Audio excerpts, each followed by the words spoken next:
आज वाक्यांश मध्य पूर्वर गोटे संक्षिप्त प्रार्थना करवा। प्रार्थना सहित मैंने वाक्य आग को बढ़ुवा। स्वर्गीय पिता धन्यवाद दौचु सुंदर समय पाई सुजोग पाई तुम दया अनुग्रह पाई धन्यवाद दौचु प्रभु।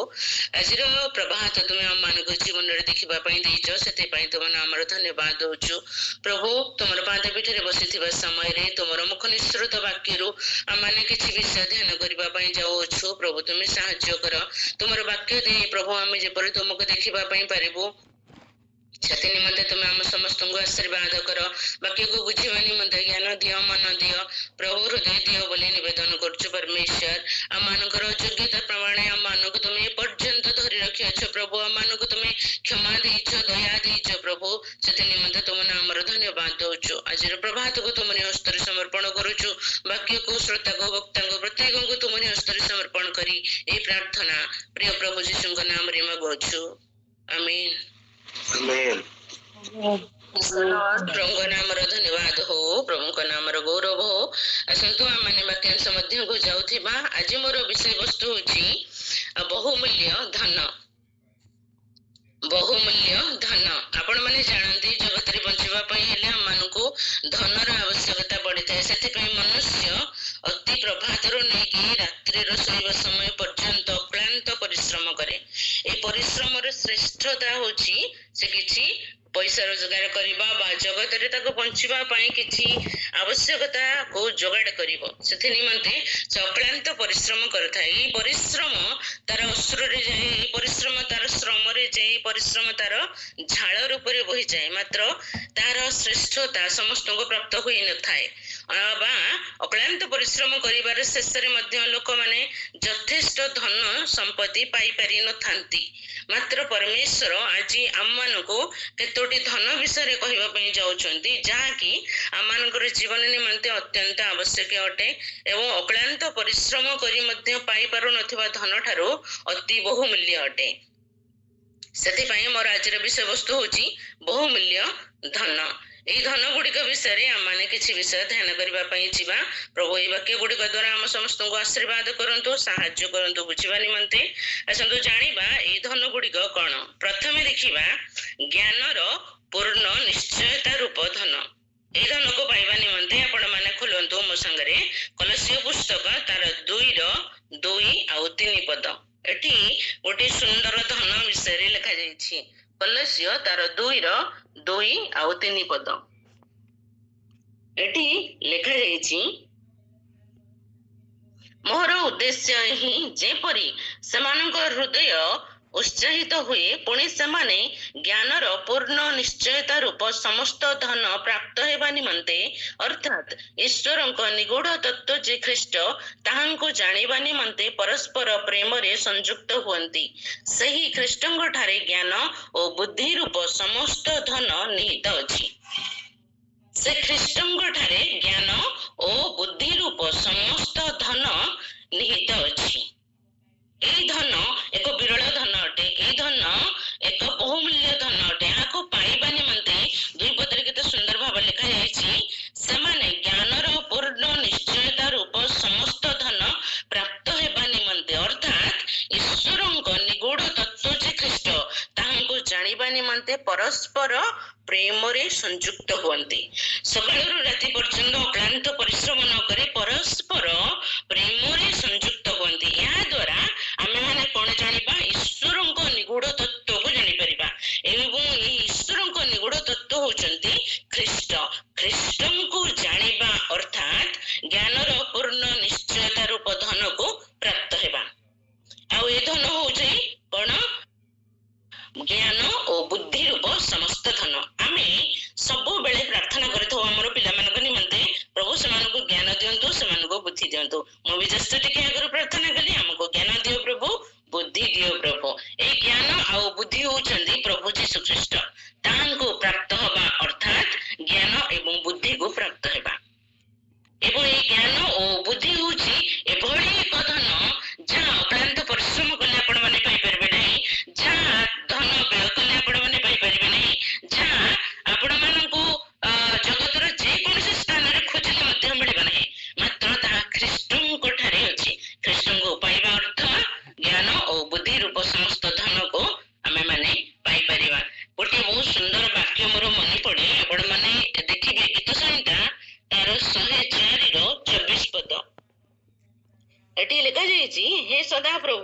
तुम्भर कार्य सकल किपरि बहुविध तुम्भे ज्ञान रे से सब निर्माण करियछ पृथ्वी तुम्भ संपत्ति रे परिपूर्ण पृथ्वी तुम्भ संपत्ति रे परिपूर्ण आमे केते अभावी लोक बोली आमे निजको मन करूछु देखंतु पृथ्वी ईश्वरंकर समस्त संपत्ति रे परिपूर्ण हेची एई संपत्ति पाइबा पई के हम माने काहे के धावना हो ए संपत्ति पाइबा पई के हम माने काहे परिश्रम करूना हो ए संपत्ति पाइबारे बा ए संपत्ति को ठुलो करके एथिरे हमें धनी होबा पई काहे इच्छा करूना हो आज जगत रे समस्त धनी होबा पई इच्छा करंती और से धन जगतिक धन जहाँ ए पृथ्वी रे रोजगार करा जाय पृथ्वी रे ही छाड़ी के चले जाय थाए लेखा जाय पृथ्वी सदाप्रभु को धन रे बा संपत्ति रे परिपूर्ण अछि ए पृथ्वी रे अर्जित धन ए पृथ्वी रे रहि जबो मात्र जो स्वर्गीय धन गुड़िक आम मैंने प्राप्त हबू ता पृथ्वी रे उपभोग करिपरिबू एवं स्वर्ग को मध्य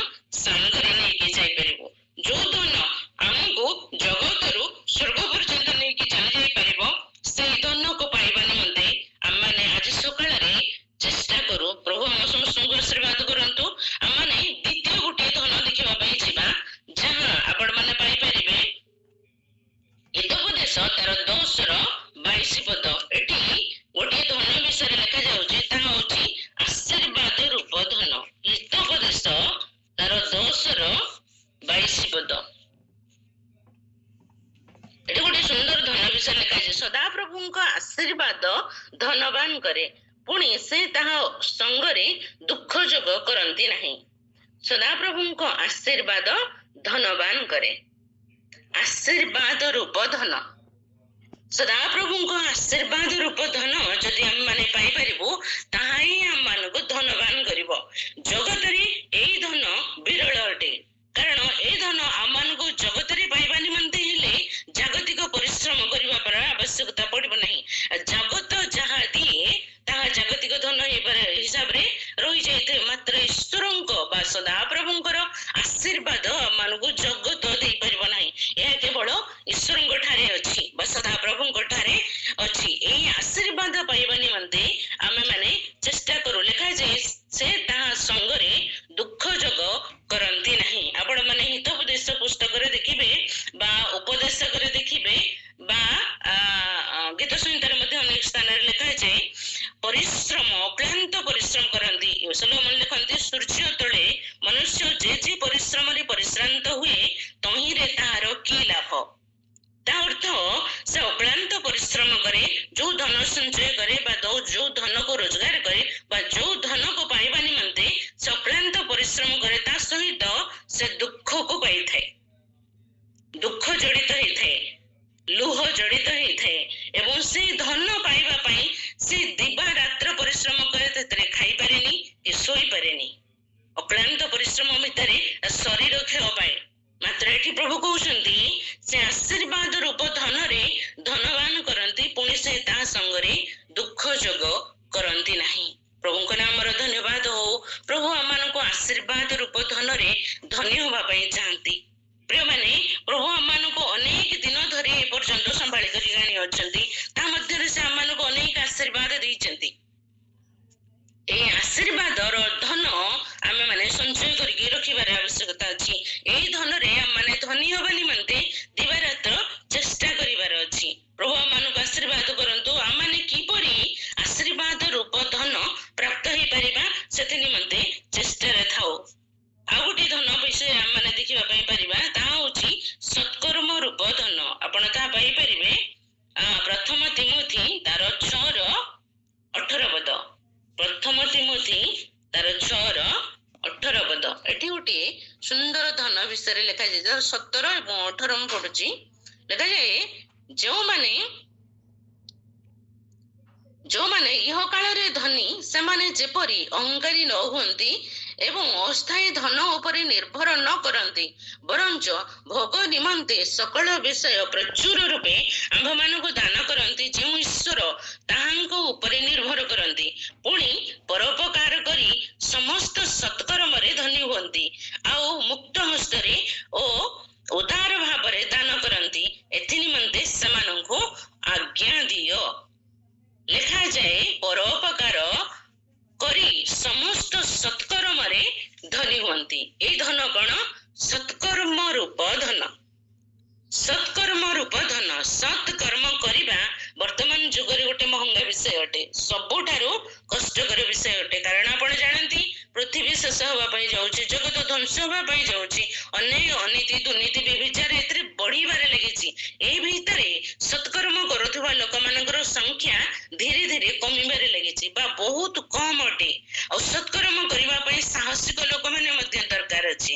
ସତ୍କର୍ମ କରିବା ପାଇଁ ଇଚ୍ଛୁକ ଲୋକମାନେ ଜଗତରେ ଆଉ ନାହାନ୍ତି କହିଲେ ଚଳେ। ମାତ୍ର କେତେକ ନିର୍ଦ୍ଦିଷ୍ଟ ଆଉ ବହୁତ କମ ସଂଖ୍ୟକ ଲୋକ ଯୋଉମାନେ ଏଇ ସତ୍କର୍ମ ରୂପ ଧନ ପାଇବା ପାଇଁ ଚେଷ୍ଟା କରନ୍ତି ବା ଏଇ ସତ୍କର୍ମ ରୂପ ଧନରେ ଧନୀ ହବା ପାଇଁ ଇଚ୍ଛା କରନ୍ତି।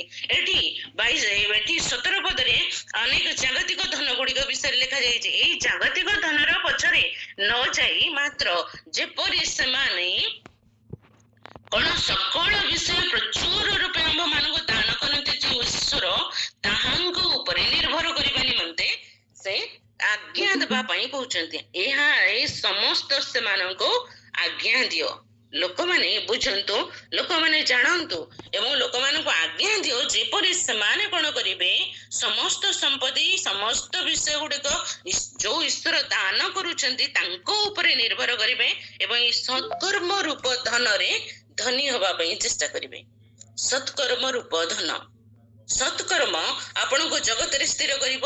ସତ୍କର୍ମ ଆପଣଙ୍କର ସହିତ ସ୍ୱର୍ଗକୁ ମଧ୍ୟ ଯିବ। ଯେତେବେଳେ ଈଶ୍ୱର ବିଚାର ସିଂହାସନରେ ବସିବେ ସେ ମଧ୍ୟ ଏଇ ସତ୍କର୍ମ ଗୁଡିକ ଦେଖିକିରି ଆପଣଙ୍କର ଏବଂ ମୋର ଆମମାନଙ୍କ ଜୀବନରେ କୌଣସି ସତ୍କର୍ମ ରୂପ ଧନ ଥିବ ତାହା ଆମମାନଙ୍କୁ ଜଗତରୁ ସ୍ୱର୍ଗ ପର୍ଯ୍ୟନ୍ତ ନେଇଯିବ। ବିଚାର ସିଂହାସନ ସମ୍ମୁଖରେ ଏଇ ସତ୍କର୍ମ ଗୁଡିକ ଆମର ସମ୍ମୁଖରେ ଥୁଆ ହବ। ଏଇ ଧନରେ ଯଦି ଆମମାନେ ଧନୀ ହେଇଥିବୁ ତାହେଲେ ଏହା କେବେ ବି କ୍ଷୟ ପାଇବ ନାହିଁ। ପ୍ରଭୁ ଆମମାନଙ୍କୁ ଆଶୀର୍ବାଦ କରନ୍ତୁ। ଆମମାନେ ସମସ୍ତେ ଯେପରି ଏହି ସତ୍କର୍ମ ରୂପ ଧନରେ ଧନୀ ହବା ପାଇଁ ପାରିବା, ସେଥିପାଇଁ ପରସ୍ପରକୁ ଆଜ୍ଞା ଦେବା। ସମସ୍ତେ ଚେଷ୍ଟା କରିବାର ଅଛି ଯେପରି ଆମମାନେ ସମସ୍ତେ ଏହି ସତ୍କର୍ମ ରୂପ ଧନରେ ଧନୀ ହବା ପାଇଁ ପାରିବା। ପ୍ରଭୁ ଆମମାନଙ୍କୁ ସାହାଯ୍ୟ କରନ୍ତୁ ଯେପରି ଆମମାନେ ଏହି ଧନ ପାଇବା ପାଇଁ ସମର୍ଥ ହେଇପାରୁ। ମାନେ ଚତୁର୍ଥ ଗୋଟିଏ ଧନ ବିଷୟରେ ଦେଖିବା ପାଇଁ ଯିବା, ଯାହା ହଉଛି ଗୌରବ ରୂପ ଧନ। ଆପଣ ମାନେ ତାହା ପାଇପାରିବେ ରୋମିଓ ପୁସ୍ତକ ତାର 9:23 ପଦ। ରୋମିଓ ପୁସ୍ତକ ତାର 9:23 ପଦ। ଏଠି ଗୋଟେ ସୁନ୍ଦର ଧନ ବିଷୟରେ ଲେଖାଯାଉଛି ଗୌରବ ରୂପ ଧନ। ମୁଁ 22 ଆଉ 23 ରୁ ପଢୁଛି, ବୁଝିବା ପାଇଁ ସହଜ ହବ। 22 ରେ ଲେଖାଯାଏ, କିନ୍ତୁ ଈଶ୍ୱର ଆପଣା କ୍ରୋଧ ପ୍ରଦର୍ଶନ କରିବା ନିମନ୍ତେ ଓ ଆପଣା ଶକ୍ତି ଜ୍ଞାତ କରାଇବା ନିମନ୍ତେ ଇଚ୍ଛା କଲେ ସୁଦ୍ଧା ଯଦି ବିନାଶାର୍ଥୀ ପ୍ରସ୍ତୁତ ହୋଇଥିବା କ୍ରୋଧର ପାତ୍ର ଗୁଡାକ ପ୍ରତି ଦୀର୍ଘ ସହିଷ୍ଣୁତା ସହ ଧୈର୍ଯ୍ୟ ଧରି ଅଛନ୍ତି, ଆଉ ଯଦି ଗୌରବ ନିମନ୍ତେ ତାହାଙ୍କ ଦ୍ୱାରା ପୂର୍ବରୁ ପ୍ରସ୍ତୁତ ହୋଇଥିବା ଦୟାର ପାତ୍ର ଯେ ଆମ୍ଭେମାନେ ଆମମାନଙ୍କ ନିକଟରେ ଆପଣାର ଗୌରବ ରୂପ ଧନ ପ୍ରକାଶ କରିବା ନିମନ୍ତେ ତାହା କରିଅଛନ୍ତି, ତାହେଲେ ତୁମ୍ଭେ କଣ କହିବ? ଗୌରବ ରୂପ ଧନ। ଏଇ ଗୌରବ ରୂପ ଧନ କଣ? ଏହା କାହା ନିକଟରେ ପ୍ରକାଶିତ ହେଇଛି? এই ଗୌରବ ରୂପ ଧନକୁ ସେ ଦୟାର ପାତ୍ର ନିକଟରେ ପ୍ରକାଶ କରିଛନ୍ତି। ଦେଖନ୍ତୁ 22 ଆଉ 23 ପଦ ମିଶେଇକି ପଢିଲେ ଆପଣ ମାନେ ବୁଝିବା ପାଇଁ ସହଜ ହବ। 22 ରେ ଲେଖାଯାଏ, କ୍ରୋଧ ଏବଂ ତାଙ୍କର ଶକ୍ତିକୁ ପ୍ରଦର୍ଶନ କରିବା ନିମନ୍ତେ ଈଶ୍ୱର ଇଚ୍ଛା କରି ସେ କଣ କରିଛନ୍ତି? ବିନାଶାର୍ଥୀ ପ୍ରସ୍ତୁତ ହୋଇଥିବା କ୍ରୋଧର ପାତ୍ର ଗୁଡାକ ରଖିଛନ୍ତି। ତା ଅର୍ଥ ଜଗତରେ ଅନେକ ଲୋକ ଅଛନ୍ତି ଯୋଉମାନେ ତାଙ୍କର କ୍ରୋଧର ପାତ୍ର ଅଟନ୍ତି। ସେ କ୍ରୋଧର ପାତ୍ର ଗୁଡାକୁ ସେ କାହିଁକି ରଖିଛନ୍ତି? ସେମାନଙ୍କ ଜୀବନରେ ଈଶ୍ୱର ଆପଣାର କ୍ରୋଧକୁ ଆପଣାର ଶକ୍ତିକୁ ପ୍ରଦର୍ଶନ କରିବା ପାଇଁ ଚାହାନ୍ତି। ମାତ୍ର ଜଗତରେ ସେ ତାଙ୍କର ଦୟାର ପାତ୍ର ଗୁଡାକୁ କାହିଁକି ରଖିଛନ୍ତି? ସେ ଦୟାର ପାତ୍ର ଉପରେ ସେ କଣ କରିବେ? ତାଙ୍କର ଗୌରବ ରୂପ ଧନକୁ ପ୍ରଦର୍ଶନ କରିବେ। ଦେଖନ୍ତୁ, କ୍ରୋଧର ପାତ୍ର ବିନଷ୍ଟ ହବ, ଦୟାର ପାତ୍ର ରକ୍ଷା ପାଇବ। এই ଦୟାର ପାତ୍ର ହଉଛନ୍ତି ଆପଣ ଏବଂ ମୁଁ, ଯୋଉମାନେ କି ଈଶ୍ୱରଙ୍କ ନିକଟରେ ବା ଖ୍ରୀଷ୍ଟ ଯୀଶୁଙ୍କ ନିକଟରେ ଆସିଅଛୁ। ଦେଖନ୍ତୁ 23 ପଦେ ଲେଖା ଯାଇଛି, ଆଉ ଯଦି ଗୌରବ ନିମନ୍ତେ ତାହାଙ୍କ ଦ୍ୱାରା ପୂର୍ବରୁ ପ୍ରସ୍ତୁତ ହୋଇଥିବା ଦୟାର ପାତ୍ର ଯେ ଆମ୍ଭେମାନେ ଆମ୍ଭମାନଙ୍କ ନିକଟରେ ଆପଣା ଗୌରବ ରୂପ ଧନ ପ୍ରକାଶ କରିବା ନିମନ୍ତେ ତାହା କରିଅଛନ୍ତି, ତାହେଲେ ତୁମେମାନେ କଣ କହିବ? ଟିକେ ତଳକୁ ପଢିଲେ ଆପଣ ମାନେ ଜାଣିପାରିବେ। ଯହୁଦୀ ମାନଙ୍କ ମଧ୍ୟରୁ ବିଜାତୀୟ ମାନଙ୍କୁ ସେ ମନୋନୀତ କଲେ, ବା ଅନେକ ଲୋକମାନେ ବିନଷ୍ଟ ହେଇଯିବା ଜାଗାରେ ସେମାନଙ୍କୁ ସେ ମନୋନୀତ କରିକି ତାଙ୍କର ସନ୍ତାନ ହେବାର ଅଧିକାର ଦେଲେ। ଏମାନେ କଣ କଲେ? କ୍ରୋଧର ପାତ୍ରରୁ ଏକ ଦୟାର ପାତ୍ରରେ ପରିବର୍ତ୍ତିତ ହେଇଗଲେ। ଯେପରି ଆମେମାନେ ସମସ୍ତେ ଖ୍ରୀଷ୍ଟଙ୍କୁ ଜାଣିବା ଦ୍ୱାରା କ୍ରୋଧର ପାତ୍ରରୁ ଦୟାର ପାତ୍ରରେ ପରିବର୍ତ୍ତିତ ହେଇଛି। ଏଇ ଦୟାର ପାତ୍ର ହଉଛୁ ଆମେମାନେ। ଆମମାନଙ୍କ ଜୀବନରେ ପରମେଶ୍ୱର ତାଙ୍କର ଗୌରବ ରୂପ ଧନକୁ ପ୍ରକାଶ କରିବା ନିମନ୍ତେ ରଖିଅଛନ୍ତି।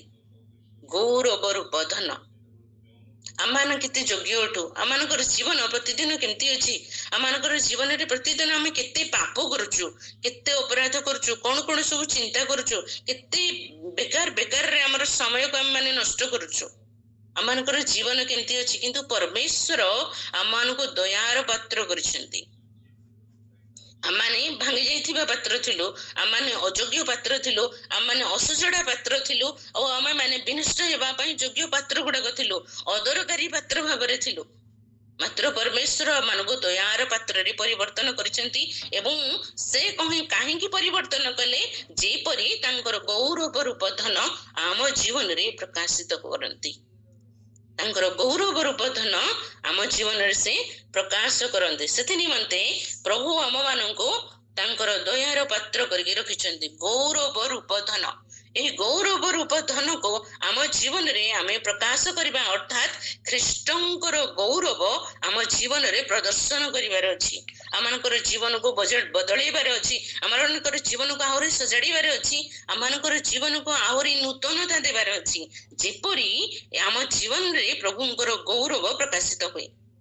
ଏହି ଗୌରବ ରୂପ ଧନ ପାଇବା ନିମନ୍ତେ ଆମମାନେ ଚେଷ୍ଟା କରୁ। ଏହି ଗୌରବ ରୂପ ଧନକୁ ପ୍ରକାଶ କରିବା ନିମନ୍ତେ ଆମମାନେ ଦିବାରାତ୍ର ଚେଷ୍ଟା କରୁ। ଅକ୍ଳାନ୍ତ ପରିଶ୍ରମ କରି ଲୋକମାନେ ଯୋଉ ଧନ ସଞ୍ଚୟ କରୁଛନ୍ତି, ସେ ଧନ ପୃଥିବୀରେ କ୍ଷୟ ପାଇଯାଉଛି। ମାତ୍ର ଏହି ଗୌରବ ରୂପ ଧନ ଆମମାନଙ୍କୁ ଜଗତରୁ ନେଇକି, ପୃଥିବୀରୁ ନେଇକି ଆମମାନଙ୍କୁ ସ୍ୱର୍ଗ ପର୍ଯ୍ୟନ୍ତ ଆମମାନଙ୍କର ସଙ୍ଗରେ ରହିବ। ପ୍ରଭୁ ଆମମାନଙ୍କୁ ସାହାଯ୍ୟ କରନ୍ତୁ, ଆମମାନେ ଯେପରି ଏହି ଗୌରବ ରୂପ ଧନର ଅଂଶୀ ହୋଇପାରିବା, ବା ଏହି ଗୌରବ ରୂପ ଧନକୁ ଆମ ଜୀବନରେ ଆମମାନେ ପ୍ରକାଶ କରିପାରିବା। ପ୍ରଭୁ ଅନୁଗ୍ରହ କରନ୍ତୁ, ବୁଝିବା ପାଇଁ ପ୍ରଭୁ ଆମମାନଙ୍କୁ ଜ୍ଞାନ ଦିଅନ୍ତୁ, ବୁଝିବା ପାଇଁ ଆମମାନଙ୍କୁ ପ୍ରଭୁ ବନ ଦିଅନ୍ତୁ। ଆମମାନେ ଯେପରି ଜାଣିପାରୁ ପ୍ରଭୁଙ୍କର ଗୌରବ ଆମ ଜୀବନରେ ପ୍ରକାଶିତ ହେବା ଅତ୍ୟନ୍ତ ଜରୁରୀ ଅଟେ ଏବଂ ଏକ ନିଶ୍ଚୟ ବିଷୟ ଅଟେ। ଯେପରି ଆମେ ଧନ ପାଇବା ନିମନ୍ତେ ଅକ୍ଳାନ୍ତ ପରିଶ୍ରମ କରୁଛୁ, ଚିନ୍ତା କରୁଛୁ, କେତେ ପ୍ରାର୍ଥନା କରୁଛୁ, ଆମର ଅଭାବ ଦୂର ହେବା ନିମନ୍ତେ ଆମମାନେ କେତେ ପ୍ରାର୍ଥନା କରୁଛୁ, ଆମମାନଙ୍କର ଚିନ୍ତା ଗୁଡାକ କେତେ ଦିନ ରାତି ଯାଉଛି, କି ଆମମାନଙ୍କର ପରିଶ୍ରମ ଗୁଡାକ କେତେ ପ୍ରକାର ଦିନ ରାତି କରୁଛୁ ଆମମାନେ କଣ? ଧନ ସଞ୍ଚୟ କରିବା ପାଇଁ, ଧନ ଇନକମ କରିବା ପାଇଁ, ଧନର ପଛରେ ଯିବା ପାଇଁ। ଆପଣ ମାନେ ଜାଣନ୍ତି ଜଗତର ଲୋକମାନଙ୍କର ବିଷୟ, ଆଜିକାଲି କେବଳ ଟଙ୍କା ହିଁ ସବୁ କିଛି ଲୋକମାନଙ୍କ ପାଇଁ। କିନ୍ତୁ ଏଇ ଟଙ୍କା ଆମମାନଙ୍କୁ କଣ କରିବ? ଜଗତରେ ବିନଷ୍ଟ କରିଦଉଛି। ଅର୍ଥର ପଛରେ ଦୌଡ଼ି ଆଜିର ଲୋକମାନଙ୍କର ଅବସ୍ଥା ଦେଖନ୍ତୁ। ଅର୍ଥରେ ପଛରେ ଦୌଡ଼ି ଆଜି ପୃଥିବୀର ଅବସ୍ଥା ଦେଖନ୍ତୁ। ଅର୍ଥର ପଛରେ ଦୌଡ଼ି ଆମ ଭାରତର ଅବସ୍ଥା ଦେଖନ୍ତୁ, ଆମର ନେତା ମାନଙ୍କର ଅବସ୍ଥା ଦେଖନ୍ତୁ। ଦୈନିକ ସେମାନଙ୍କର ଚିନ୍ତା କଣ? ଲୋକମାନଙ୍କ ପାଖରେ ଥିବା ସଞ୍ଚିତ ଧନ ସେମାନେ କେମିତି ପାଇବେ। ଆଧାର କାର୍ଡକୁ ଭୋଟର ଆଇଡି କାର୍ଡ ସହିତ ଯୋଡା ହଉଛି, ଆଧାର କାର୍ଡକୁ କୋଉଠି ଯୋଡା ହଉଛି? ସବୁ ବିଷୟରେ ଯୋଡି ଦିଆଯାଉଛି। ଆଉ ବ୍ୟାଙ୍କ ଆକାଉଣ୍ଟକୁ ସବୁ ଆଧାର କାର୍ଡ ଗୁଡାକ ସହିତ ଯୋଡା ହଉଛି, ସବୁ କାର୍ଡ ସହିତ ଯୋଡି ଦିଆଯାଉଛି। ଏଟା ପଲିଟିକାଲ କାରଣ କଣ? ଲୋକମାନଙ୍କ ପାଖରେ ଥିବା ଧନ ସରକାର ଯେପରି ଜାଣିପାରିବେ, ଲୋକଙ୍କ ସଞ୍ଚିତ ଧନ ଯେପରି ସରକାର ଜାଣିପାରିବେ ଏବଂ ସେଥିରେ ପ୍ରତିଟି କ୍ଷେତ୍ରରୁ ସରକାର ଯେପରି କିଛି କିଛି ପଇସା ପାଇପାରିବେ। ଆପଣ 5 ଟଙ୍କା ଯଦି ବ୍ୟାଙ୍କରେ ଅଛି, ସେ 5 ଟଙ୍କାରୁ ସରକାରଙ୍କ ପାଖକୁ କେତେ ଟଙ୍କା ଯାଉଛି? ଏ ଦିନ ରାତ୍ରିର ଅକ୍ଳାନ୍ତ ଜ୍ଞାନ ସେମାନେ ଖର୍ଚ୍ଚ କରୁଛନ୍ତି, କିପରି ଲୋକମାନଙ୍କ ପାଖରେ ଥିବା ଅର୍ଥକୁ ସେମାନେ ପାଇପାରିବେ। ପ୍ରଭୁ ଆମମାନଙ୍କୁ ଅନୁଗ୍ରହ କରନ୍ତୁ, ପ୍ରଭୁ ଆମମାନଙ୍କୁ ସାହାଯ୍ୟ କରନ୍ତୁ। ଗୌରବ ରୂପ ଧନ ଜଗତର ଧନ ଅପେକ୍ଷା ଏକ ଶ୍ରେଷ୍ଠ ଧନ ଅଟେ, जहाँ आम मानक ए गौरव रूप धन को पृथ्वी रे ही प्राप्त होबार अछि, एई पृथ्वी रे ही प्रदर्शन करिवार अछि, पृथ्वी रे ही आम मानकर जीवन रे गौरव रूप धन देखा जीवार अछि, प्रकाशित होबार अछि। आमने जगतर धन पछरे न धाऊ, मात्र एई गौरव रूप धन प्राप्त होबा निमंते जीवन रे प्रकाशित करि परिबा निमंते चेष्टा करू। प्रभु आम मानकु साहाय्य करंतु। आमने आ गोटे धन विषय देखा जीवा जहाँ होची विश्वास रूप धन। विश्वास रूप धन आपण यहाँ पाइपर जाकब पुस्तक तार 2:5 पद। जाकब तार 2:5 पद एठारे लिखा जाइछि, हे मोहर प्रिय भाई माने शुण, ईश्वर कौन एही जगतर दृष्टि रे दरिद्र मानंको विश्वास रूप धन रे धनी हेबा पई पुणी आपणा प्रेमकारी मानंको जो राज्य देवा को प्रतिज्ञा करी अछंती सेथिर अधिकारी हेबा पई मनोनीत करि नाहंती। देखंतु दरिद्र मानको को धन से देइछंती, विश्वास रूप धन। शुण, ईश्वर कौन एही जगतर दृष्टि रे दरिद्र मानको विश्वास रूप धन रे धनी हेबा पई पुणी आपणा प्रेमकारी मानंको जो राज्य देवाको प्रतिज्ञा करिसेंती सेथिर अधिकारी हेबा निमंते मनोनीत करि नाहंती। दरिद्र माने मनोनीत अटंती। दरिद्र मानंको से को धन देइसेंती, विश्वास रूप धन देइसेंती। प्रभु को नाम रे धन्यवाद हो। आम माने विश्वास रूप धन पाइछु। एई धन जगतर लोक मानक देखा जाए नहीं।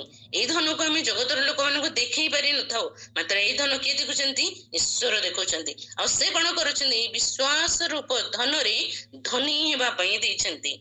Praise the Lord. जगत रे आम माने धनी ना हो, मात्र ईश्वर दृष्टि रे आम माने गोटे गोटे धनी लोक अटु।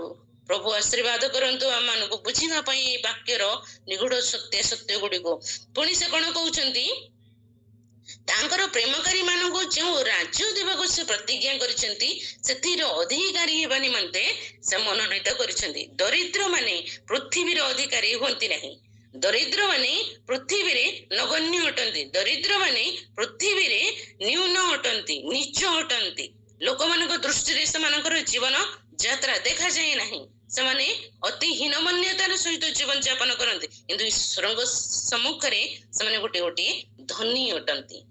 प्रभु को नाम रे धन्यवाद हो। से कौन करिसेंती, तांकर राज्य देबा पई प्रतिज्ञा करिसेंती एवं ए दरिद्र माने से राज्यर अधिकारी हेबे। आपण माने जानंती धनी ओ लाजर घटना।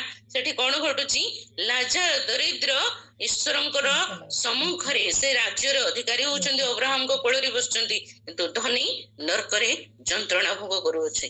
प्रभु हम मानक साहाय्य करंतु। एठी आम दरिद्र एवं धनीर विषय रे देखिबा। गोटे दरिद्र विषय मन पड़ले सुंदर वाक्य मोर मन पड़े, आपण माने ताहा पाई परिबे। गीत संहिता 72 तार 13 आउ 14 पद। गीत संहिता तार 72 तार 13 आउ 14 पद। एठी गोटे सुंदर धन विषय रे लिखा जाय। एठी दरिद्र मानक विषय रे बहुत सुंदर भाव लिखा जायछि। तार 13 आउ 14 पद मो 12 रु पढ़ुची। कारण से आर्तनादकारी दिनहीन को ओ असहाय दरिद्र को उद्धार करिबे। से दरिद्र ओ दिनहीन प्रति दया करिबे ओ से दिनहीन मानकर प्राण उद्धार करिबे। 24 रे लिखा जे 14 लिखा जे से उपद्रव और दौरात्म्यरु सेमानंकर प्राण मुक्त करिबे। पुणी ताहांक दृष्टि रे सेमानंकर रक्त बहुमूल्य अटे।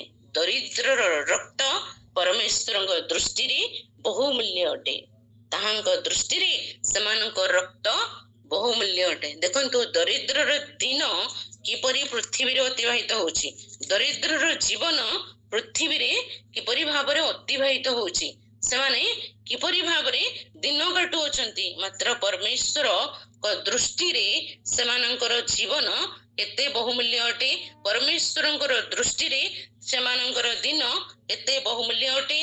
परमेश्वर सेमानको मनोनीत करिसेंती। एठी लिखा जाउची तांकर रक्त बहुमूल्य अटे। दरिद्र रक्त परमेश्वरंकर दृष्टि रे बहुमूल्य अटे। प्रभु हमनको साहाय्य करंतु ए समस्त विषय गुडी को जानिबा पई। प्रभु हमनको अनुग्रह करंतु। दरिद्र मानको माने घृणा न करू। दरिद्र मानको प्रति हम माने भ्रुकुंचन न करू। दरिद्र मानको प्रति आम माने केबे भी अवहेला न करू। प्रभु आम मानको अनुग्रह करंतु दरिद्र मानको बुझीबा निमंते प्रभु आशीर्वाद करंतु। यदि लिखा जाए दरिद्र रक्त परमेश्वर दृष्टि रे बहुमूल्य अटे। दरिद्र रक्त दरिद्र को से को प्रकार धन देइचंती विश्वास रूप धन देइचंती।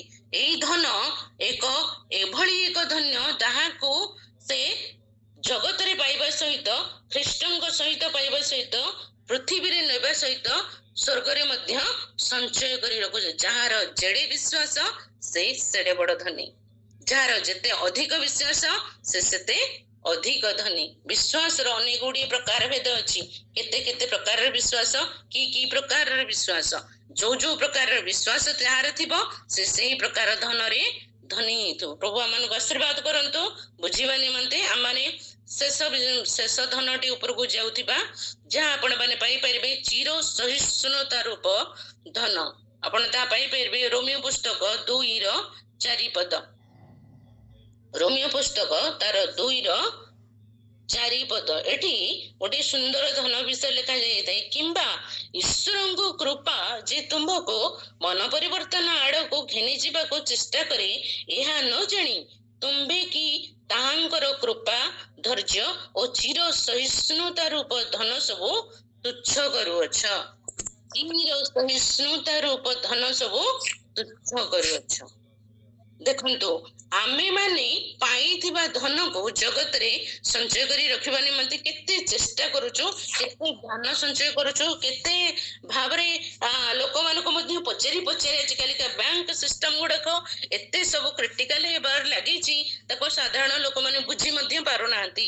आउ ताको बुझीबा बांगे से माने केते लोकंगो द्वारस्थ होचंती, पचारुचंती, बुझुचंती, तापरे से बैंक रे निजर धन को संचय करके रखुचंती। किंतु एठी कोन लिखा जाउची चिर सहिष्णुता रूप धन अन्य अर्थरे कहबा पई गले दया रूपक धन, धैर्य रूपक धन बा चिर सहिष्णुता रूपक धन। एई धन गुडा को आमे माने न बुझी पारी ताको कोन करूछु तुच्छ करूछु।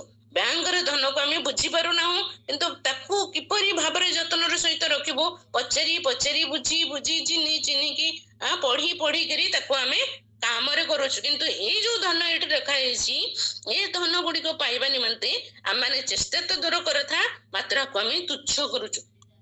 कोन लिखा जायछि किंबा ईश्वर को कृपा जे तुमको मन परिवर्तन आड़ को घेनी जीवा को चेष्टा करे। आमे काहे कि ईश्वर कृपा बा दया ईश्वर दया पाइबा पई आमे दिन राति काहे प्रार्थना करूछु। ए दया ईश्वर कोन पई दैछंती। ए दया कोन करे आम मानंगो मन परिवर्तन आड़ को घेनी जीवा पई चेष्टा करे। ए दया आम मानको ईश्वर ठारे निजर मन परिवर्तन करिबा पई कि रक्षा देछि बा परमेश्वर सेति निमंते देयचंती। एहा न जानी पारे तुम्भे माने कोन करूछ तुम्भे की तांकर कृपा धैर्य और चिर सहिष्णुता रूप धन सब तुच्छ करुअछ। चिर सहिष्णुता रूप धन अर्थात चिर सहिष्णुता कहले ईश्वरंकर दीर्घ सहिष्णुता को बुझेब बा ईश्वर आम मानकर व्यवहार प्रति आम मानकर कार्य प्रति आम मानकर आचरण प्रति एवं आम मानकर जीवन रो आमे माने प्रतिदिन करूतिबा अनेक पाप अपराध गुडक प्रति कोन करचंती धैर्य धरिकी रहिचंती। से कोन करचंती सहिष्णु होचंती दीर्घ सहिष्णु होचंती बा संगे संगे से आमे करिथिबा पाप गुडाकर प्रतिफल हमको दौनांती मात्र धैर्य धरिकी से रहउचंती सहयोग करूचंती। कारण कोन गोटे दिन आसीबो मोर पिला कोन करिवो मन परिवर्तन करिवो आ मो निकट को फेरी आसीबो। एई अपेक्षा रे से कोन करूचंती दीर्घ सहिष्णु होचंती बा चिर सहिष्णु होचंती। एई सहिष्णुता होची आम मानक निमंते एक धन स्वरूप अटे। आम यहाँ बुझी पारुनु कौन करुचु ताको तुच्छ करुचु। ईश्वर दीर्घ सहिष्णु होइछन्ति तेणु आमे तार फायदा नवा चेष्टा करुचु। पुरातन नियम रे परमेश्वर प्रत्यक्ष थिले ସେଠି ଲୋକମାନେ ଯାହା କିଛି କାମ କରୁଥିଲେ, ସମାଗମ ତମ୍ବୁର ପରମେଶ୍ୱରଙ୍କର ଉପସ୍ଥିତି ଥିଲା, ଛାଉଣି ମଧ୍ୟରେ ଲୋକମାନେ ଥିଲେ।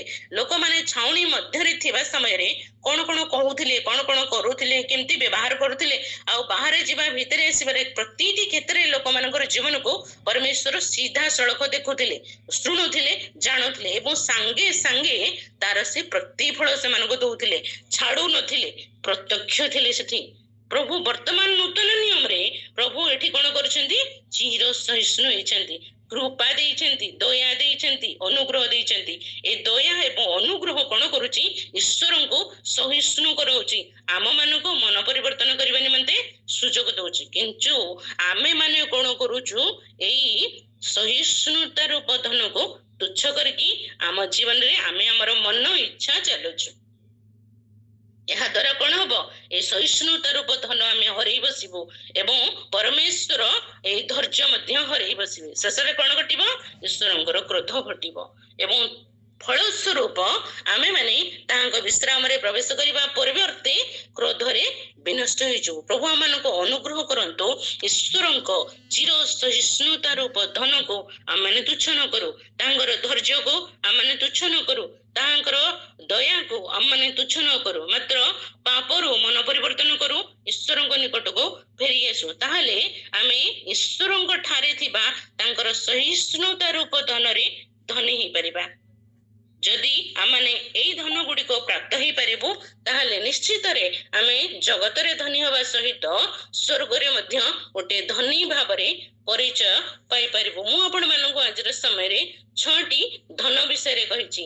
ପ୍ରଭୁ ଏଇ ଧନ ଗୁଡିକ ପାଇବା ନିମନ୍ତେ ଆମମାନଙ୍କୁ ଅନୁଗ୍ରହ କରନ୍ତୁ। ପ୍ରଭୁ ଏ ବାକ୍ୟାଂଶ ଗୁଡିକ ଦ୍ୱାରା ଆମ ସମସ୍ତଙ୍କୁ ଆଶୀର୍ବାଦ କରନ୍ତୁ। ପ୍ରେଜ୍ ଦ ଲର୍ଡ।